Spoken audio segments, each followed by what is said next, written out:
हालांकि पुराण में यमराज को बड़ा भयावह चित्रित किया गया कि यमराज का नाम सुनने के साथ ही आदमी का एकदम पसीना छूट जाए। वेद में यमराज का ऐसा रूप नहीं है। वो समझ से परे है कि पंडित जी लोगों ने कुछ देवताओं के चरित्र को, स्वरूप को ऐसा बिगाड़ा कि समझ से परे लगता है कि लिखने वालों को, कथा कहने वालों को शायद भगवान सब घूस घास नहीं दिया होगा।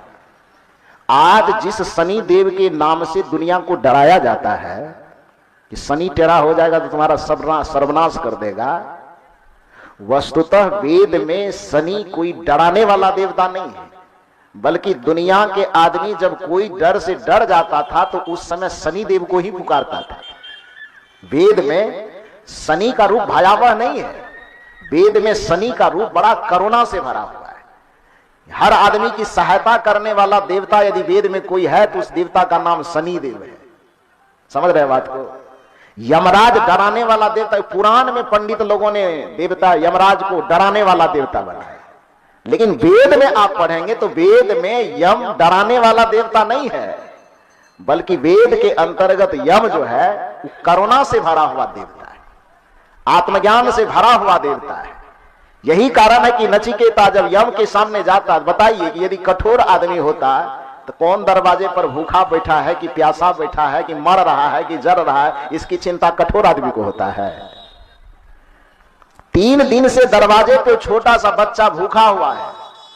यमराज किसी काम से किसी दूसरे जगह जाते हैं और लौट करके 3 दिन के जब बाद आते हैं तो पता चलता है कि हमारे दरवाजे पर पृथ्वी लोक से कोई एक बच्चा आया है।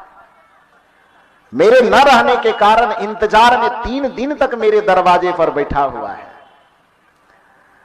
इस बात से खुशी तो हुई यमराज को, लेकिन जैसे ही जानकारी हुई कि बच्चा 3 दिन से भूखा प्यासा बैठा हुआ है तो यमराज बड़ा अफसोस करता है और उस बच्चे से हाथ जोड़ करके क्षमा मांगता है कि मेरे दरवाजे पर बैठे रहे, फिर भी आपको 3 दिन तक भूखा प्यासा रहना पड़ा, इसके लिए मैं आपसे हाथ जोड़ करके क्षमा मांगता हूं। यह कठोर हृदय वाले आदमी का काम है क्या? एक कोमल हृदय वाले आदमी का काम कि दूसरे के भूख के दर्द को जो महसूस करे उसको संवेदनशील कहा जाता है, संवेदनहीन नहीं कहा जाता है। उसको करुणा से भरा कहा जाता है, उसको क्रूरता से भरा हुआ नहीं कहा जाता है। जो दूसरे के प्यास की तरफ को महसूस कर सके उसको संवेदनशील कहा जाता है। तो वो यमराज और नचिकेता जब आमने सामने होते हैं, नचिकेता ने एक सवाल किया, चूंकि यमराज कहे कि 3 दिन से भूखे प्यासे हैं तो क्षमा तो कीजिए ही, साथ साथ मेरा निवेदन है कि आप 3 दिन भूखे रहने के कारण 3 वरदान आप मुझसे